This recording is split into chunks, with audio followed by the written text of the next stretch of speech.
हरि ओम।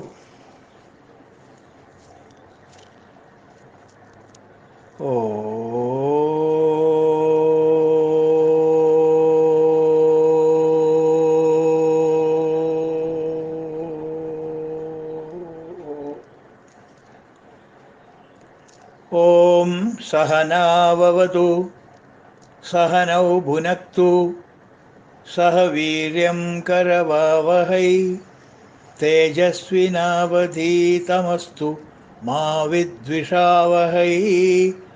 ओम शांति शांति शांति।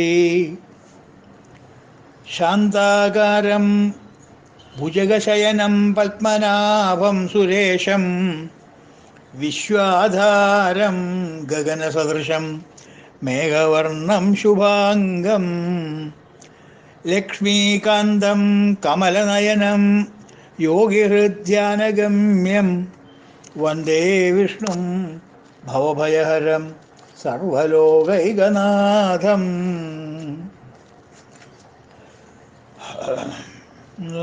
91 92 തന്നെ ശ്ലോകം നമുക്ക് ചെല്ലാം.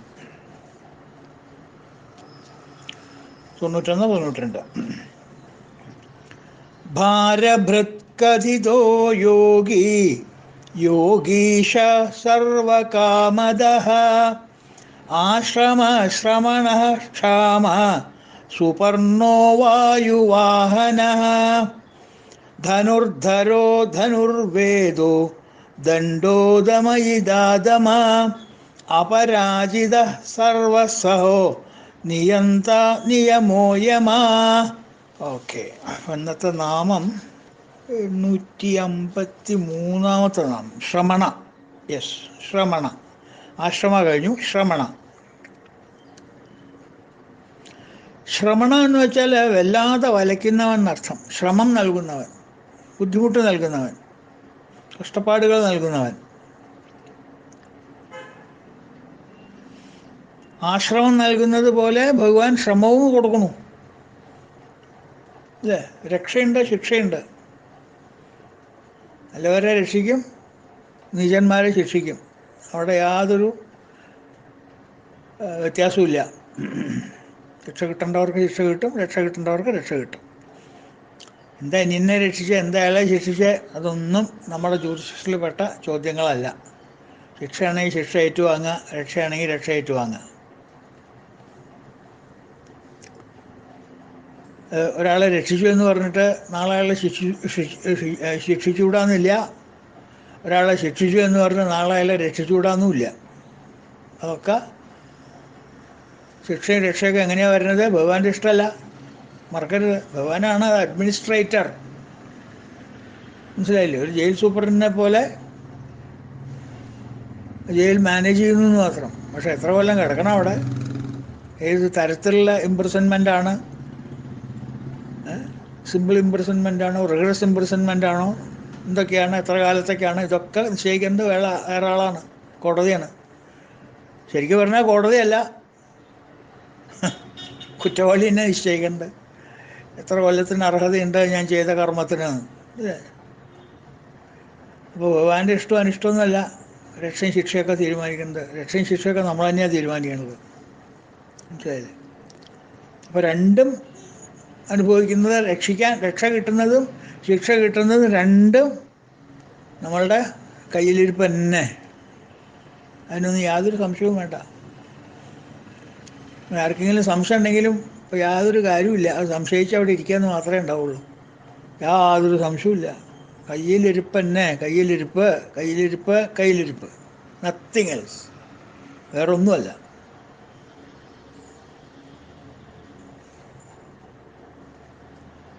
ചെയ്യാൻ പാടില്ലാത്ത കാര്യങ്ങൾ ചെയ്തിട്ടുണ്ടെങ്കിൽ കിട്ടേണ്ട ഗുണങ്ങൾ കിട്ടില്ല. മനഃശാന്തി എന്ന് പറഞ്ഞാൽ ഉണ്ടാവില്ല. ആ സാധനം അടുത്തു കൂടെ പറഞ്ഞയക്കില്ല ഭഗവാൻ.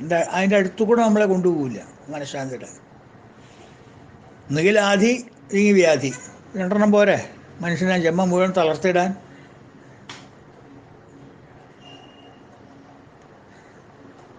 രണ്ടും എവിടുന്നാണ് വരുന്നത്? ഭഗവാൻ തന്നെ നമുക്ക് തരുന്നത്. ഭഗവാനൊരു പെട്ടി അങ്ങോട്ട് തുറന്നു വെച്ചിട്ട് ഇന്നത്തെ പെട്ടി നിന്നൊക്കെ ആദി പോട്ടെ, ഇന്ന് വരുന്നവർക്കൊക്കെ ആദി കൊടുക്കുക, നാളെ വരുന്നവർക്കൊക്കെ വ്യാധി കൊടുക്കുക, അങ്ങനെ തരം തിരിച്ച് കൊടുക്കുന്നതല്ലേ ചെയ്യണം. ചിലവർക്ക് മനഃശാന്തി കൊടുക്കുക. അപ്പോൾ ആദിയാണോ വ്യാധിയാണോ മനഃശാന്തിയാണോ കൊടുക്കേണ്ടതെന്ന് തീരുമാനിക്കേണ്ടത് മേടിക്കാനുള്ള അർഹതയും നമുക്ക് തന്നെയാണ്. നമ്മളവിടെ ചെല്ലുമ്പോൾ അതിൻ്റെ കണക്കനുസരിച്ച് ബട്ടൺ അമർത്തിയാൽ അറിയാം ഏത് ബക്കറ്റിലാണ് കൈയിട്ടുണ്ട്, അല്ലെങ്കിൽ ഏത് പെട്ടിയിലാണ് കൈയിടേണ്ടത്. ശാന്തിപ്പെട്ടിയിലാണെങ്കിൽ ശാന്തിപ്പെട്ടിയിൽ കൈയിടും, വ്യാധിപ്പെട്ടിയിലാണെങ്കിൽ വ്യാധിപ്പെട്ടിയിൽ കൈയിടും, ആദിപ്പെട്ടിയിലാണെങ്കിൽ ആദിപ്പെട്ടിയിൽ കൈയിടും.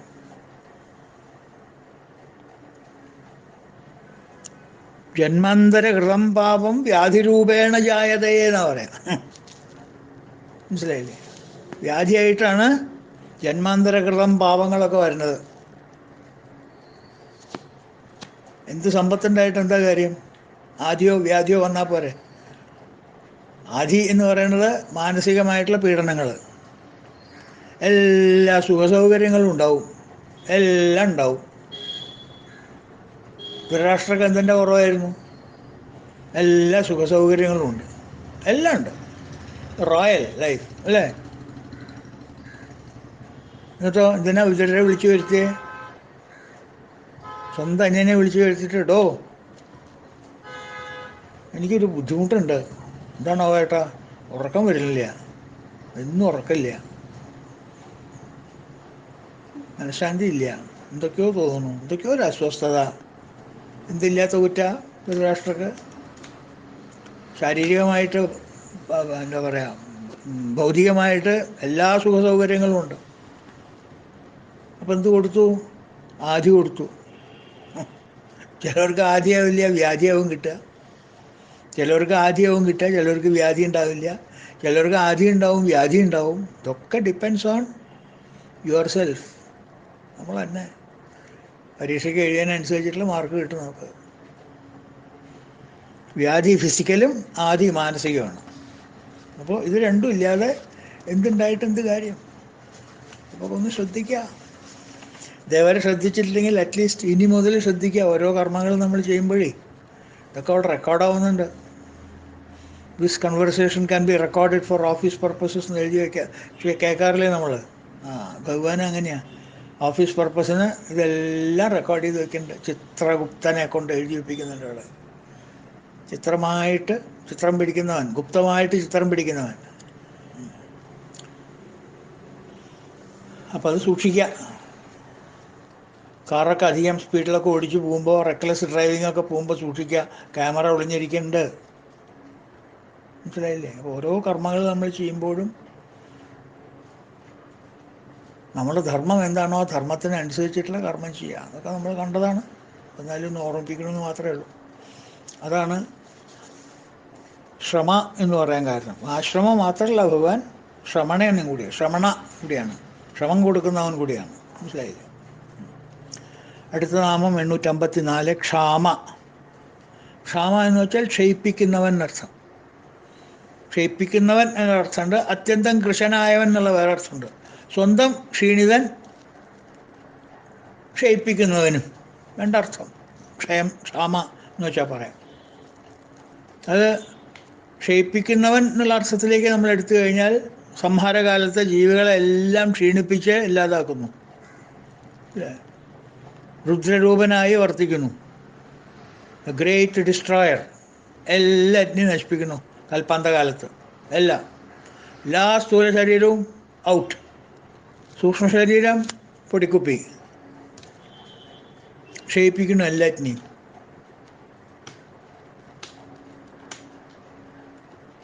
സാധാരണ ജീവിതകാലത്ത് തന്നെ ചിലപ്പോൾ ജീവികളെ ജരനര ബാധിപ്പിച്ച് ക്ഷീണിപ്പിക്കുന്നു. അതുകൊണ്ട് വേറൊരു പ്രക്രിയ, പല മെത്തേഡുകളുണ്ടേ. പ്രളയം വരെയൊന്നും കാത്തു നിൽക്കാൻ പറ്റിയില്ലെങ്കിലോ അവൻ അത്രയ്ക്ക് മാർക്ക് സ്കോർ ചെയ്തിട്ടുള്ളവനെ വെച്ചാൽ എന്ത് ചെയ്യും? നെഗറ്റീവ് മാർക്ക് അത്രയ്ക്ക് സ്കോർ ചെയ്തിട്ടുണ്ട്, അവനെ പ്രളയം വരെ ഒന്നും നിർത്താൻ പറ്റില്ല. അങ്ങനത്തെ ജീവിച്ചിരിക്കുന്ന സമയത്ത് തന്നെ ജരാനരകൾ ബാധിച്ച് അവനെ ക്ഷീണിപ്പിക്കും. ആ ജരാനരകളിൽ നിന്ന് അവന് ദുഃഖം ഉണ്ടാവും. ചിലവർക്ക് ദുഃഖം ഉണ്ടാവില്ല, കാരണം അത് as A matter of fact ആയിട്ട് എടുക്കും, മാറ്റർ ഓഫ് കോഴ്സ് ആയിട്ട് എടുക്കും. അത് വരുന്നതല്ലേ. ബാല്യം ചെറുപ്പം കഴിഞ്ഞാൽ യൗവനം, യൗവനം കഴിഞ്ഞാൽ വാർദ്ധക്യം, ഇതൊക്കെ സാധാരണ പതിവുകളല്ലേ എന്ന് പറഞ്ഞെടുക്കും. ചിലവർക്ക് അങ്ങനെയല്ല, ഭയങ്കര ദുഃഖമാണ്. ആദി വ്യാധി ജര നര എന്നൊക്കെ വന്നു കഴിഞ്ഞാൽ അയ്യോ നരയൊക്കെ വന്നാലത്തെ ഗതികേടെന്താ? ഓ എന്തെല്ലാം പ്രക്രിയകളാണ് ചെയ്യാൻ, നാട്ടുകാരെ ബോധിപ്പിക്കാൻ എനിക്ക് വയസ്സായിട്ടില്ല പ്രായമായിട്ടില്ല എന്ന്, അല്ലേ? ആരെ ബോധിപ്പിക്കാനത്, അല്ലേ?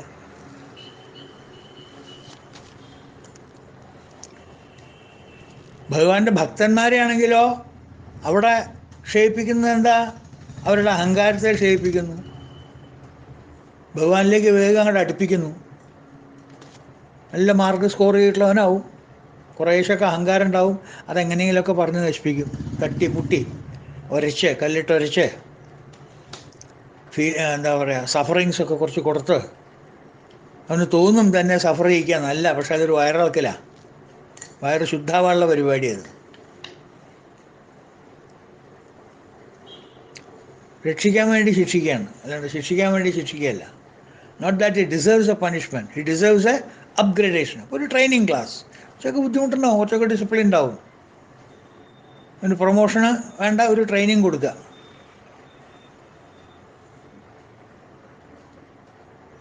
നീ നാളെ കുറേയും കൂടി മാന്യമായിട്ട് ജീവിക്കേണ്ടവനാണ്, അതുകൊണ്ട് ഇതൊക്കെ ഒന്ന് കുറച്ച് അനുഭവിക്കുക എന്ന് പറഞ്ഞ് കൊടുത്ത് ഭഗവാൻ അഹങ്കാരങ്ങളൊക്കെ തീർത്ത്, മമകാരങ്ങളും അഹങ്കാരങ്ങളൊക്കെ ഉരച്ച് കളഞ്ഞ് തീർത്ത്, അല്ലേ? റബ്ബ് ചെയ്തിട്ടല്ലേ പോളിഷ് ചെയ്യിടുക, അല്ലേ? ഒരു കല്ലിനെ അങ്ങനെ റബ്ബ് ചെയ്തിട്ടില്ല അതിനെ മിനുസമാക്കി പോളിഷ് ചെയ്തെടുക്കുക.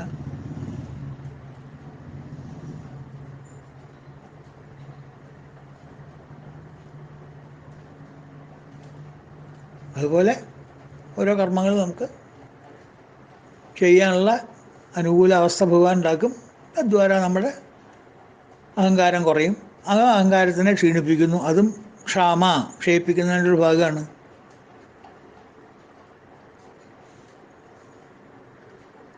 ഈ പ്രപഞ്ചം മുഴുവൻ ഒരു കോഴിമുട്ടയിൽ ഒതുക്കി നിർത്താൻ കഴിവുള്ള ആളല്ലേ ഭഗവാൻ. അപ്പോൾ പിന്നെ ക്ഷയിപ്പിക്കാൻ വല്ല ബുദ്ധിമുട്ടുണ്ടോ?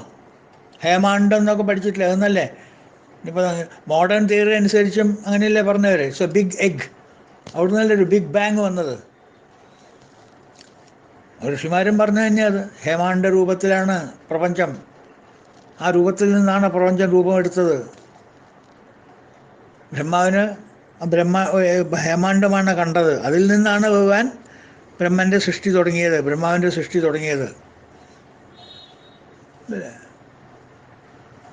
അപ്പോൾ ഈ പ്രപഞ്ചം മുഴുവൻ ആ ഹേമാണ്ടത്തിലായിരുന്നു, ആ ഹേമാണ്ടത്തിൽ ഒതുങ്ങിക്കിരിക്കുകയായിരുന്നു എല്ലാ പ്രപഞ്ചവും.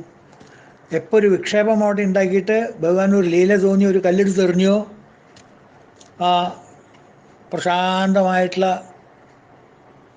കിണറ്റിലേക്കോ കുളത്തിലേക്കോ നദിയിലേക്കോ ഒരു കല്ലെടുത്ത് എപ്പോൾ എറിഞ്ഞാൽ ആ കല്ലിൽ ആജിറ്റേഷൻസായി, വിക്ഷേപങ്ങളായി. അപ്പോൾ അതിങ്ങനെ ആ വെള്ളം ഇങ്ങനെ വ്യാപിച്ച് വരുന്ന പോലെ ആ പ്രപഞ്ചം അപ്പോൾ വ്യാപിച്ച് വർധന, മനസ്സിലായില്ലേ? ആയി. ഒരു വലിയ മരം വിചാരിക്കാം, ആലൊന്നല്ല, അതിനേക്കാളിലൊക്കെ ജന്മം കൂടുതലുള്ള ഒരു ശാൽമാരി എന്നൊക്കെ പറയില്ല നമ്മൾ, ആയിരക്കണക്കിന് കൊല്ലങ്ങളിൽ ജീവിച്ചിരിക്കുന്ന മരം. അത്രയും വലിയൊരു മരം, അതെങ്ങനെയായിരുന്നു ആ മരത്തിൻ്റെ പ്രകൃതി അതിൻ്റെ വിത്തിൽ ഒതുങ്ങിയിരുന്നത്? ഒരു ആൽമരം വലുതായി വന്നു, നമ്മൾ കണ്ടു ഇല്ലേ? അത് വളർന്ന് വലുതായി വന്നത് ഇവിടെ നിന്ന്, വിത്തിൽ നിന്നല്ലേ. അപ്പോൾ ആലിൻ്റെ സകല ഗുണവും, ആ വർധനയുടെ സകല ഗുണവും ആ വിത്തിലുണ്ടായിരുന്നില്ലേ? ആ വിത്തിൽ നിന്നല്ലേ ആ ആലിൻ്റെ ഗുണം എല്ലാം പ്രകടമായത്. അത് പ്രകടമാകുന്നത് വരെ ആ ഗാംഭീര്യം, ആലിൻ്റെ ഗാംഭീര്യം എവിടെയായിരുന്നു? അവ്യക്തമായിട്ട് ആ വിത്തിലുണ്ടായിരുന്നു. ആ അവ്യക്തത എപ്പോൾ വ്യക്തമായോ, when the unmanifest became the manifest, creation began.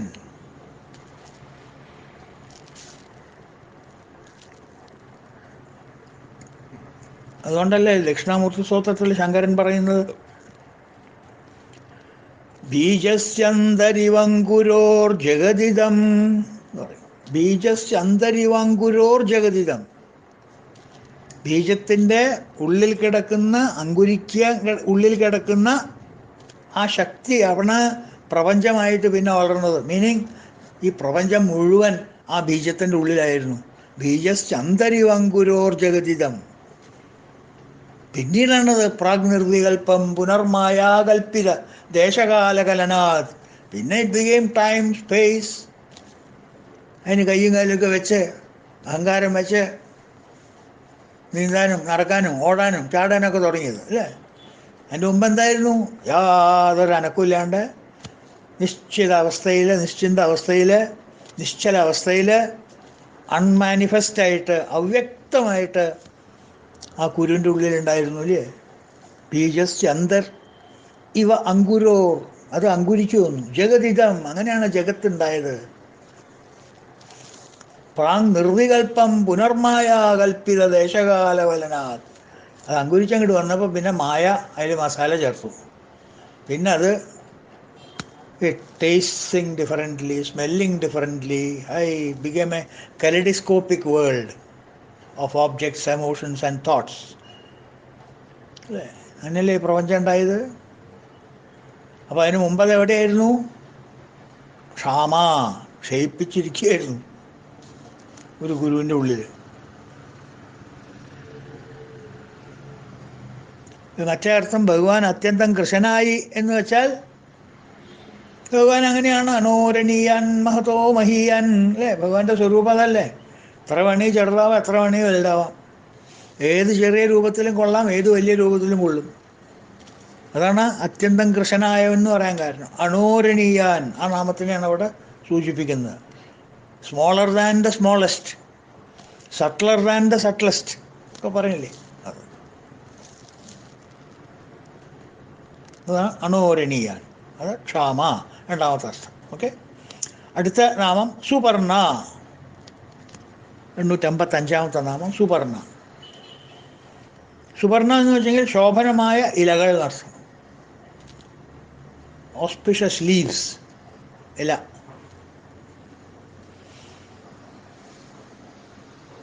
ഭഗവാൻ പ്രപഞ്ചത്തെ സൃഷ്ടിച്ചു, പ്രപഞ്ചമായിട്ട് മാറി. വിശ്വം വിഷ്ണു വഷട്കാരോ, പ്രപഞ്ചമായിട്ട് ഭഗവാൻ മാറി. ഇപ്പം ഭഗവാൻ പ്രപഞ്ചമായി. പ്രപഞ്ചം സൃഷ്ടിച്ചതാരാ? ഭഗവാൻ. പ്രപഞ്ചത്തിൻ്റെ കാരണാരാ? ഭഗവാൻ. കാര്യം എന്തായിരുന്നു? പ്രപഞ്ചം. ഇപ്പം പ്രപഞ്ചം ആരാ? ഭഗവാൻ. അപ്പം കാരണമായിരിക്കുന്ന ഭഗവാൻ കാര്യമായിട്ട് മാറി സൃഷ്ടി കഴിഞ്ഞതോടെ. The cause became the effect. അല്ലേ? ആലോചിച്ച് നോക്കൂ.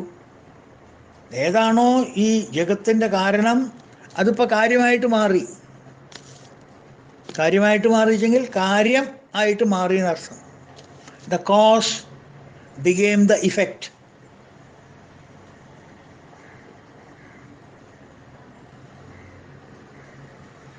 കയറിനെ തല്ലാൻ വരുമോ? പാമ്പായിട്ട് മാറി. സ്വർണം ആഭരണമായിട്ട് മാറി. മണ്ണ് കുടമായിട്ട് മാറി.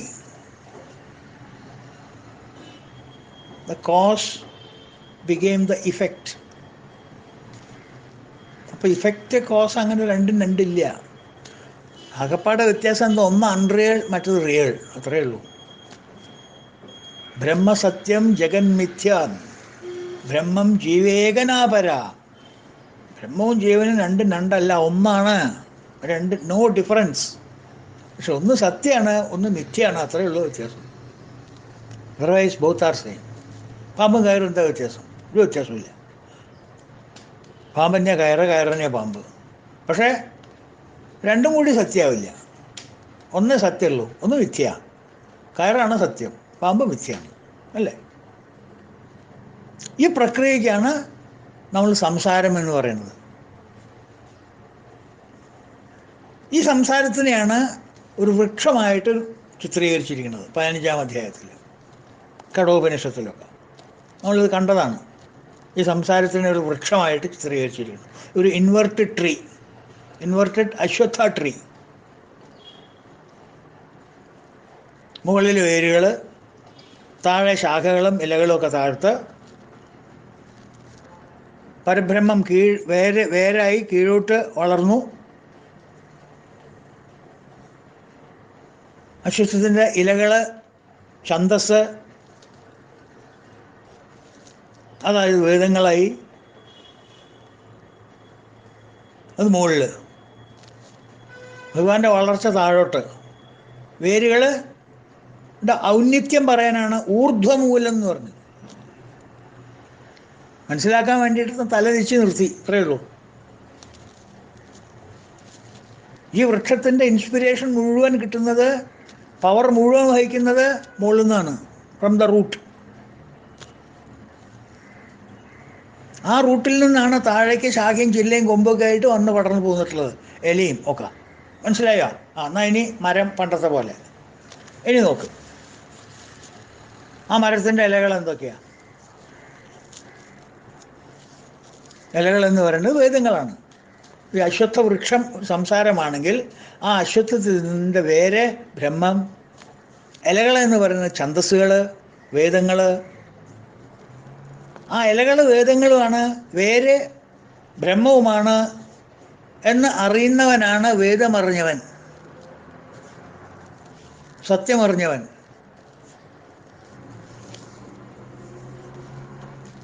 ഊർധ്വമൂലമധഃശാഖം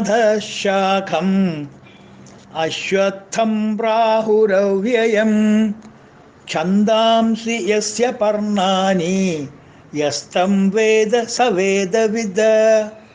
ഊർധ്വമൂലം, മൂലം എല്ലാം ഊർധ്വത്തിലാണ്, മുകളിൽ നിന്നാണ്. വേരൊക്കെ മുകളിലേക്കാണ്. ഊർധ്വമൂലം, മുകളിൽ നിന്നാണ് ഇൻസ്പിറേഷൻ കിട്ടുന്നത്. നമുക്ക് എപ്പോഴും ഇൻസ്പിറേഷൻ മുകളിൽ നിന്നല്ലേ കിട്ടുക. എന്ത് ബുദ്ധിമുട്ടുണ്ടെങ്കിലും നമ്മൾ കിപ്പിട്ട് നോക്കി നിൽക്കില്ലല്ലോ, മേപ്പിട്ട് നോക്കിയിട്ടില്ല നിൽക്കുള്ളൂ. ഈശ്വരാ ഭഗവാനേന്ന് മേപ്പിട്ട് നോക്കിയിട്ടില്ലേ പറയാം. അപ്പോൾ ഫാമിലി ട്രീ മുകളിൽ നിന്നാണ് എപ്പോഴും വരിക, അല്ലേ? ഫാമിലി ട്രീ എപ്പോഴും അങ്ങനെയല്ലേ. മൂത്ത മുതുമുത്തശ്ശി അല്ലെങ്കിൽ മുതുമുത്തശ്ശൻ ട്രീയുടെ മുകളിലല്ലേ ഉണ്ടാവുക, ഫാമിലി ട്രീയുടെ മുകളിൽ. അതല്ലേ റൂട്ട്. ഇപ്പോൾ ഫാമിലി ട്രീ വരയ്ക്കുമ്പോൾ പോലും നമ്മൾ അങ്ങനെയാണ് വരയ്ക്കുക. ഇവിടുന്ന് കണ്ടുപിടിച്ചതാണേ, അല്ലേ? വീരസ്യം അടിക്കണ്ട, നിങ്ങളുടെ കണ്ടുപിടുത്തൊന്നുമല്ല അത്. ഫാമിലി ട്രീ ഇങ്ങനെയാണ്. അതുകൊണ്ടാണ് വേര് മുകളിലേക്ക് ഇടാൻ കാരണം. മനസ്സിലായോ?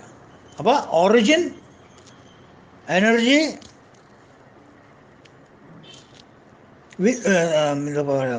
സ്ട്രെങ്ത്, പവർ, ഇതെല്ലാം മുകളിൽ നിന്ന് ഞാൻ വഹിക്കേണ്ടത്. ഊർധ്വമൂലം അധശാഖം, ശാഖകളൊക്കെ താഴോട്ട്. നാച്ചുറലി വേര് മുകളിലേക്കാണെങ്കിൽ ശാഖകൾ താഴത്തേക്കാവുമല്ലോ. ഛന്ദാംസി യസ്യ പർണാനി, ഇതിൻ്റെ ഇലകളോ, താഴത്തേക്ക് നിൽക്കുന്ന ഇലകൾ ബ്രഹ്മം മുകളിൽ, അതിൽ നിന്ന് കിട്ടുന്ന എനർജി ഈ വൃക്ഷം.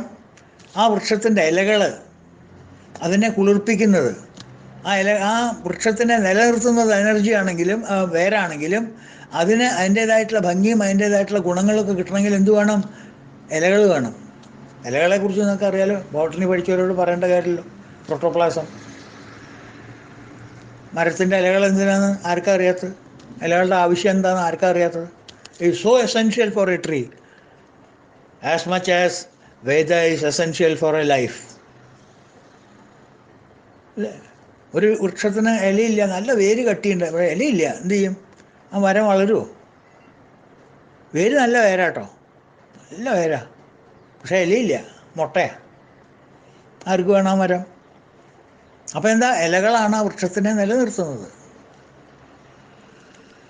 എനർജി വേരിൽ നിന്ന് വലിച്ചെടുക്കുന്നുണ്ടെങ്കിലും അതിൻ്റെ നിലനിൽപ്പ്, അതിൻ്റെ എന്താ പറയുക, ലോകത്തിന് കിട്ടുന്ന ഗുണങ്ങൾ. ഇപ്പോൾ ഞാൻ പറഞ്ഞു അശ്വത്ഥത്തിന് 7 പ്രദക്ഷിണം വയ്ക്കാൻ. എന്താ കാരണം? ആ ഇലകൾക്ക് ഓസോണിനെ വലിച്ചെടുക്കാനുള്ള കഴിവുണ്ട്. അപ്പോഴാണ് മറ്റുള്ള ജീവികൾക്ക് ആ മരം ഉപകാരപ്രദമാകുന്നത്. മരങ്ങൾ എന്തിനാ? ജനങ്ങൾക്ക് ഉപകരിക്കാനാണ്, അല്ലാണ്ട് സ്വയം ജീവിച്ച് നശിക്കാനല്ല. അപ്പോൾ ആ മരത്തിന് ജനങ്ങൾക്ക് ഉപകാരം കൊടുക്കണമെന്നുണ്ടെങ്കിൽ എന്ത് വേണം? ഇലകൾ വേണം.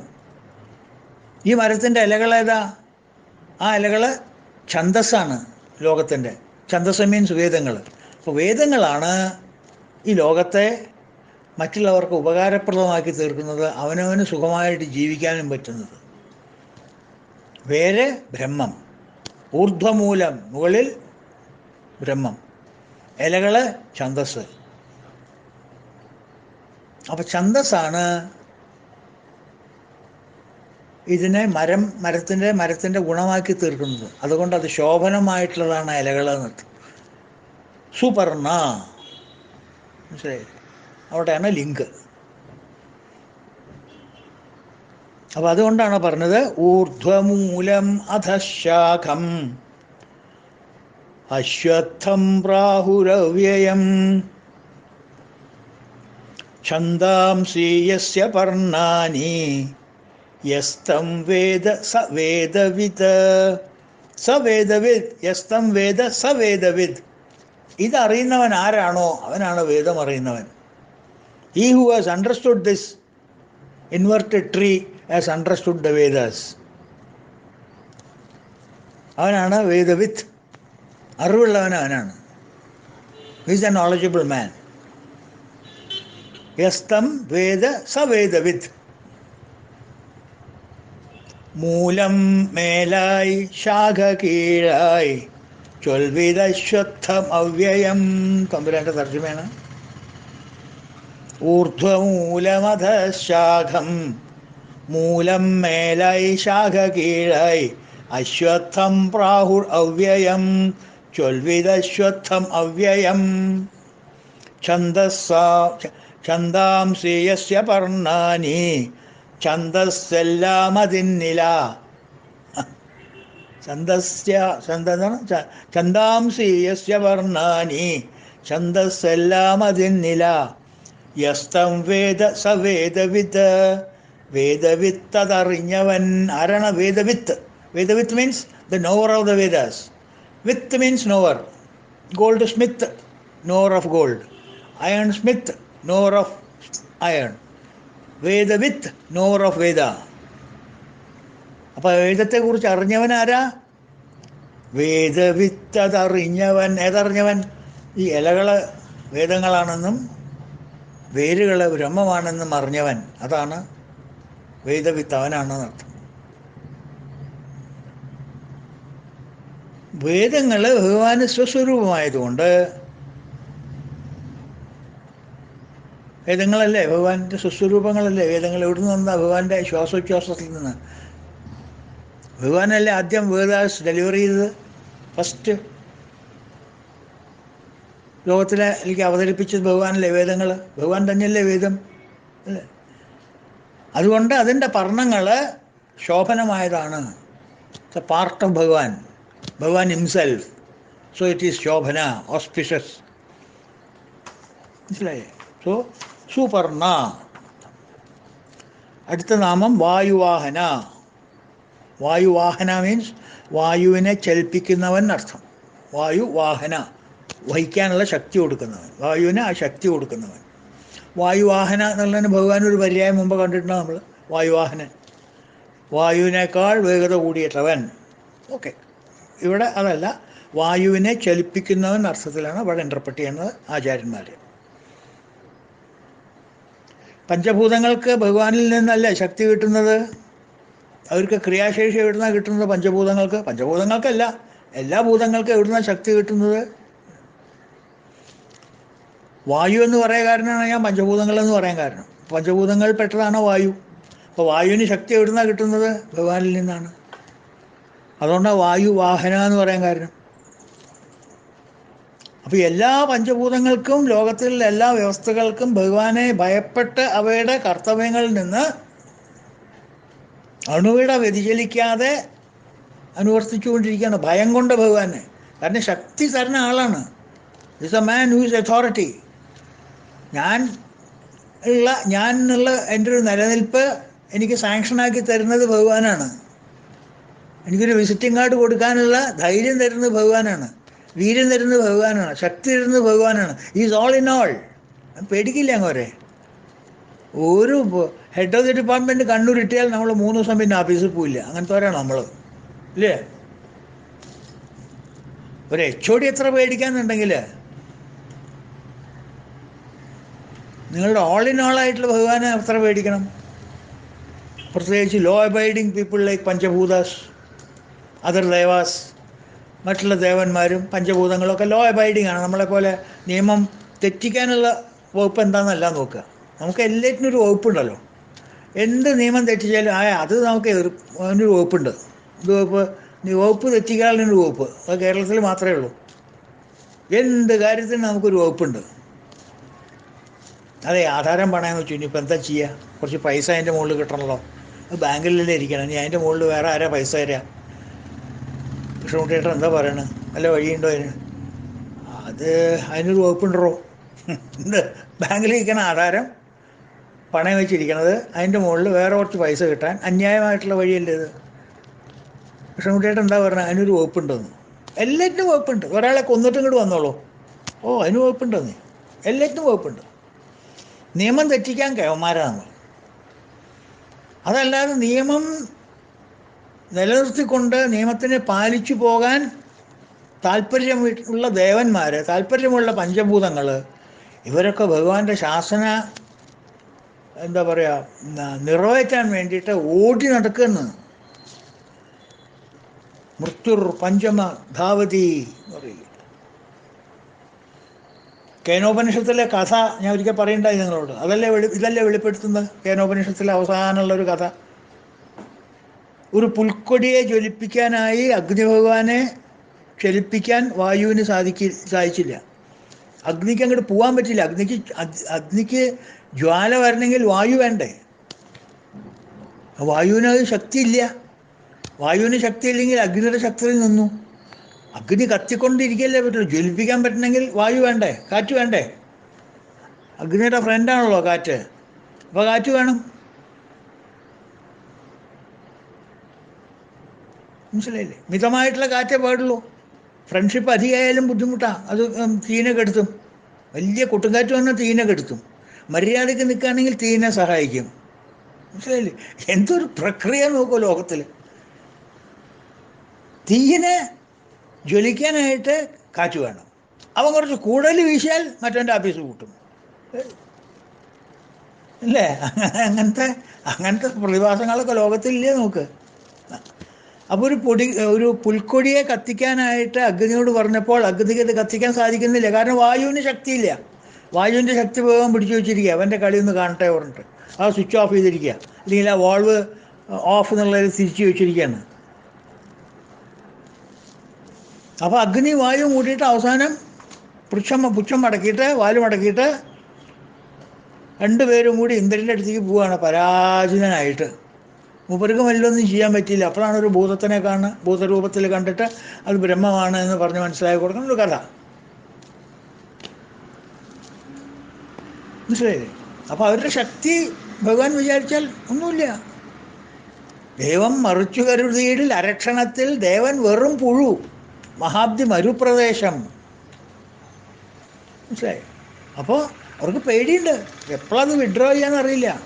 വിത്തൗട്ട് നോട്ടീസ് വിഡ്രോ ചെയ്തളി. അതുകൊണ്ടെന്താ? ഭീഷ്മസ്മാർ താപത ഭവതേ തൈത്രീയോപനിഷത്തിൽ പറയും. പേടി കൊണ്ടാണ് ഭഗവാന്റെ ഈ ധർമ്മശാസന അനുസരിച്ച് പേടിച്ചിട്ടാണ് നടക്കുന്നത്. അതൊരു വ്യവസ്ഥയാണ് ഭഗവാന്റെ. ആ വ്യവസ്ഥ ഈ ധർമ്മശാസനം ധിക്കരിച്ച്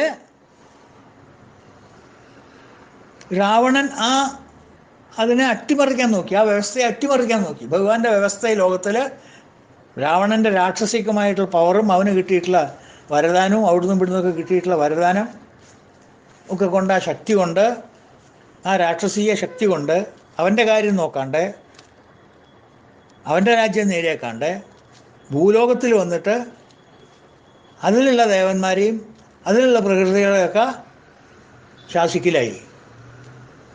അത് ഭഗവാന്റെ ശാസനത്തിന് വിരുദ്ധമായിട്ടാണ്. കാറ്റ് വീശാനുള്ള ശക്തി ഭഗവാൻ കാറ്റിന് കൊടുത്തിട്ടുണ്ട്. ഇപ്പം കൊണ്ട് നിർത്തി രാവണൻ. വീശരുതോ എന്ന് പറഞ്ഞു. അവന് ശക്തിയുണ്ട്, പക്ഷെ വീശാൻ പറ്റുന്നില്ല. എന്താ കാരണം? രാവണനെ പേടിയാണ്.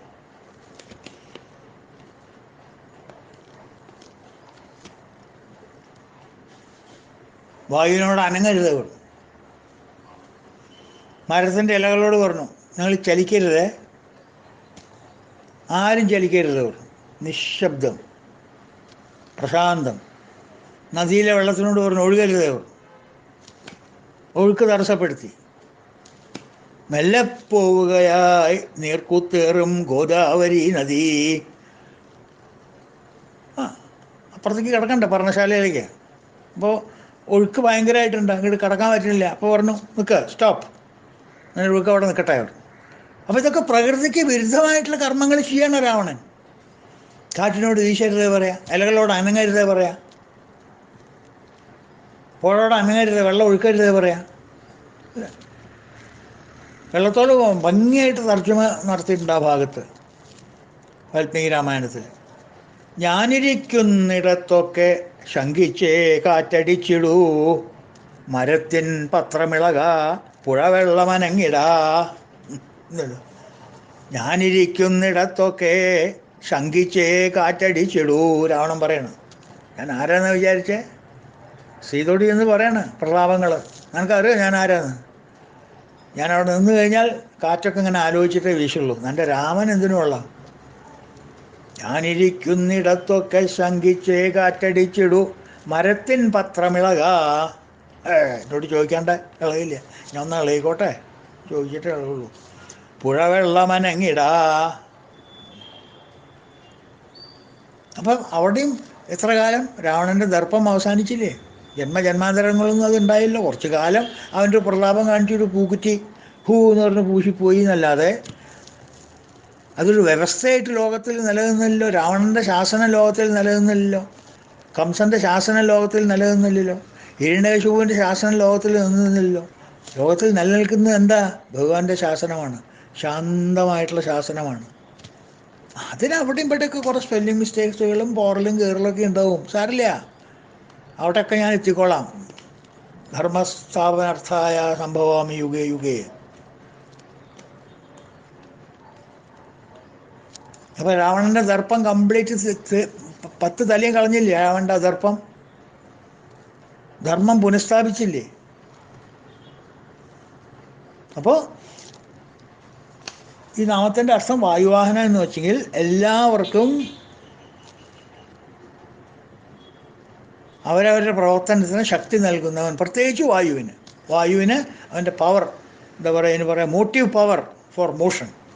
അങ്ങനെ പറയാം, മോട്ടീവ് പവർ ഫോർ മോഷൻ. അനങ്ങാനുള്ള ഒരു മോട്ടീവ് പവർ വായുവിന് കൊടുക്കുന്നത് ആരാ? ഭഗവാൻ. അതുകൊണ്ടാണ് വായുവാഹന എന്നുള്ള പേര് വരാൻ കാരണം. ഓക്കെ, അടുത്ത നാമം 857 ധനുർധര. സിമ്പിളാണ്, ബില്ല് ധരിച്ചവൻ എന്നർത്ഥം. ശ്രീരാമനെ കുറിച്ചാണ് പറയുന്നത്, ശ്രീരാമനെയാണ് അവിടെ ഉദ്ദേശിക്കുന്നത്.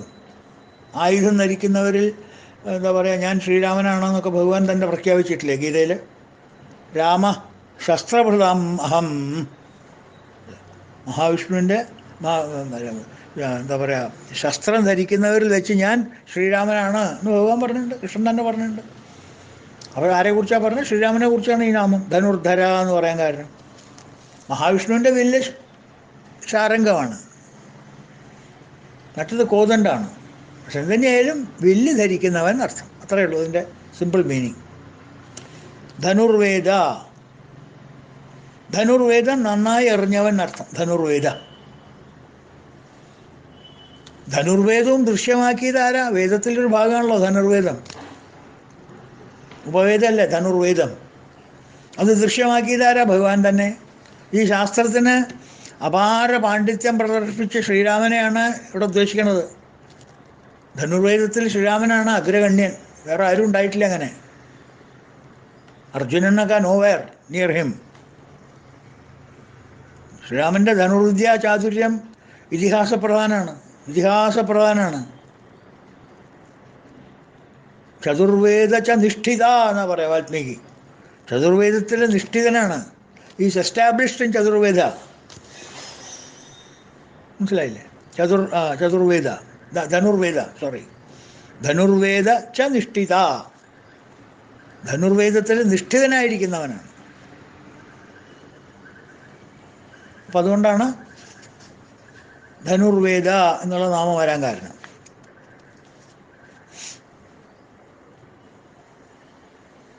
അടുത്ത നാമം 859 ദണ്ഡ. ദണ്ഡ മീൻസ് തടഞ്ഞു നിർത്തുക, ഒബ്ലിട്രേറ്റ്, സ്റ്റോപ്പ് ചെയ്യുക. ചെങ്കോൽ എന്നുള്ളൊരർത്ഥമുണ്ട് ദണ്ഡ. ദണ്ഡം പിടിക്കാന്നൊക്കെ പറയും. ചെങ്കോൽ, സെപ്റ്റർ, സെപ്റ്റർ രാജാക്കന്മാരുടെ അടയാളമാണ് ചെങ്കോല്. Sceptre and crown must tumble down ഇല്ലേ, and in the earth be equal made അല്ലേ, വേർഡ്സ്വർത്തിൻ്റെ വെച്ചാൽ തോന്നുന്നത്. Sceptre and crown must tumble down, everything has to fall one day. ഒരു ഫിലോസഫിയിൽ പറയുന്നൊരു ഇംഗ്ലീഷ് പോയമാണ്. ഓർക്കുന്നില്ല, പേര് ഓർക്കുന്നില്ല. Sceptre and crown must tumble down. അതാണ് ദണ്ഡ.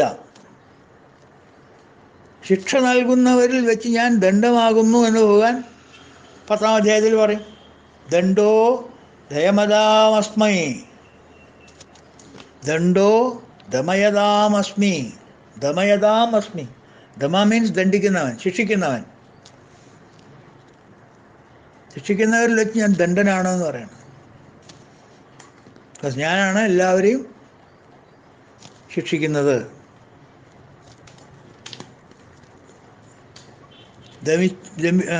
ദമിച്ചവർക്ക് ദണ്ഡം ഞാൻ, ശിക്ഷിച്ചവർക്ക് ഞാനാണ് ദണ്ഡം എന്ന് പറയാം. ലോകനാഥനല്ലേ, ലോകനാഥൻ. 14 ലോകങ്ങൾക്കും താൻ ഭരിക്കുന്നു എന്നതിൻ്റെ ചിഹ്നമായിട്ട് ചെങ്കോൽ ധരിച്ചവനാണ് ഭഗവാൻ. അങ്ങനെ വ്യാഖ്യാനമുണ്ട്. അപ്പോൾ അതിനെ ശിക്ഷിക്കാതിരിക്കുമോ? നമ്മൾ നേരത്തെ ഒരു നാമം കണ്ടില്ലേ, രക്ഷിക്കാനും ശിക്ഷിക്കാനും ഒക്കെ. ക്ഷാമ എന്നുള്ള അർത്ഥം വാക്ക്, നാമം അത് തന്നെയാണത്. ദണ്ഡ, ദണ്ഡിപ്പിക്കുന്നവൻ, ബുദ്ധിമുട്ടിക്കുന്നവൻ.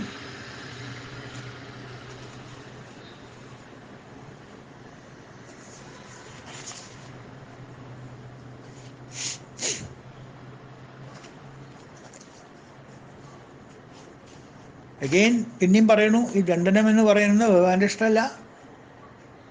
ഭഗവാൻ ഒന്നും ചെയ്യുന്നില്ല. അത് ആ പ്രോഗ്രാമിൽ, സിസ്റ്റത്തിൽ ഓട്ടോമാറ്റിക്കായിട്ട് വരുന്നതാണ്. ഈ cannot interfere with the system. ദണ്ഡമാണ് നമുക്ക് അർഹത എന്നുള്ള ദണ്ഡം വരും. ഏത് രീതിയിലുള്ള ദണ്ഡാന്ന് നമുക്കറിയില്ല. അതൊക്കെ സിസ്റ്റം പ്രോസസ്സ് ചെയ്തോളും. സെൻട്രൽ പ്രോസസ്സിങ് യൂണിറ്റ് ഉണ്ട്. CPU പ്രോസസ്സ് ചെയ്തിട്ട് അവസാനം ടാബ്ലറ്റ് രൂപത്തിൽ അയച്ചിങ്ങോട്ട് വരും. ആദി രൂപത്തിലോ വ്യാധി രൂപത്തിലോ. എന്താ വെച്ചാൽ ഭഗവാൻ അതിനെ അപ്രൂവ് ചെയ്യണമെന്ന് മാത്രം. അപ്രൂവ്ഡ് എന്ന് പറഞ്ഞ് താഴത്ത് സൈൻ ഇടണം. ഈശ്വരാർപ്പിതം നക്ഷയാകൃതം. എപ്പോഴും ആ ശ്ലോകം ചെല്ലേണ്ട വെച്ചിട്ടേ രമണ മഹർഷിയുടെ തത്വം അതാണ്. മനസ്സിലായോ? അതാണ് ദണ്ഡ. ലളിത സഹസ്രനാമത്തിലുണ്ട്. അമ്മയും ദണ്ഡിപ്പിക്കുന്നവൾ തന്നെയാണ്. അമ്മയും ശിക്ഷ കൊടുക്കുന്നവൾ തന്നെയാണ്. കാരണം ലോകമാതാവല്ലേ, പിന്നെ ആരാ ശിക്ഷ കൊടുക്കുക? ദണ്ഡനീതിസ്ഥ നാമുണ്ട് ലളിത സഹസ്രനാമത്തിൽ. ദേവശീ ദണ്ഡനീതിസ്ഥ ദഹരാകാശരൂപിണി. അതാണ്.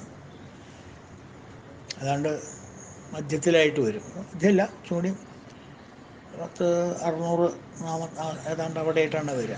ആ പോർഷനിലാണ് ഇത് വരിക. 6ാമത്തെ പോർഷനിലും മറ്റാണ് വരിക.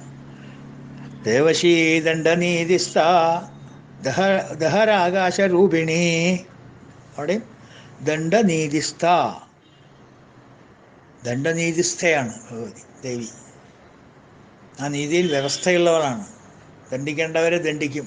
അറിയാലോ, ദേവിയുടെ ദണ്ഡനം ഭഗവാന്റെ ദണ്ഡനം പോലെയൊന്നുമല്ല. അത് കുറച്ച് കടന്നു പോകും. സർവബാധാ പ്രശമനം ത്രൈലോക്യാസ്യാഖിലേശ്വരി. എല്ലാ ബാധകളും നശിപ്പിക്കുന്നവരാണ്. ആരൊക്കെയാണോ ആ ബാധയ്ക്ക് നമുക്ക് ബാധ തരുന്നത് അവരെയൊക്കെ നശിപ്പിക്കുന്നത്. ദണ്ഡനം,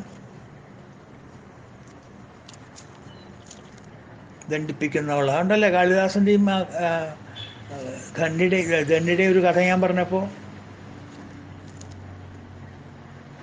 അരേ ദണ്ഡേ അഹങ്കോവാന്ന് ചോദിച്ചത്. ദണ്ഡേ, ദണ്ഡിപ്പിക്കുന്നവൾ, ശത്രുവിനെ നശിപ്പിക്കുന്നവൾ എന്നൊക്കെയാണ്. ദണ്ഡന, ദണ്ഡനീതിസ്ഥ, ദണ്ഡനീതി, ദ ജസ്റ്റിസ് ഓഫ് പണിഷ്മെൻറ്റ്. മനസ്സിലായില്ലേ? ആ പണിഷ്മെൻറ്റിനുണ്ടൊരു ജസ്റ്റിസ് അല്ലേ? അത് ഭഗവതിയാണ്. അതാണ് ആ നാമം അവിടെ കൊടുക്കാൻ കാരണം. അപ്പോൾ അത് ദണ്ഡ എന്നുള്ള നാമത്തിലേക്ക് നമുക്ക് എടുക്കാം. ആയി. അടുത്ത നാമം എടുത്താൽ കുറച്ചും കൂടി നീണ്ടുപോകും. അപ്പോൾ ഇന്ന് തൽക്കാലം നമുക്ക് ഇവിടെ നിർത്താം. ബാക്കിയുള്ള നാമങ്ങൾ നമുക്ക് നാളെ കാണാം. അതുവരെ എല്ലാവർക്കും ഹരി ഓം. ഓം പൂർണ്ണമദ പൂർണ്ണമിദം പൂർണ്ണാത് പൂർണ്ണമുദച്യതേ പൂർണ്ണസ്യ പൂർണ്ണമാദായ പൂർണ്ണമേവാവശിഷ്യതേ. ഓം ശാന്തി ശാന്തി ശാന്തി. ഹരി ഓം തത്സത്. ഓം ശ്രീ ഗുരുഭ്യോ നമഃ. കൃഷ്ണ, ഗുരുവായൂരപ്പ, ഭഗവാനി, നാരായണ രക്ഷിക്കണേ.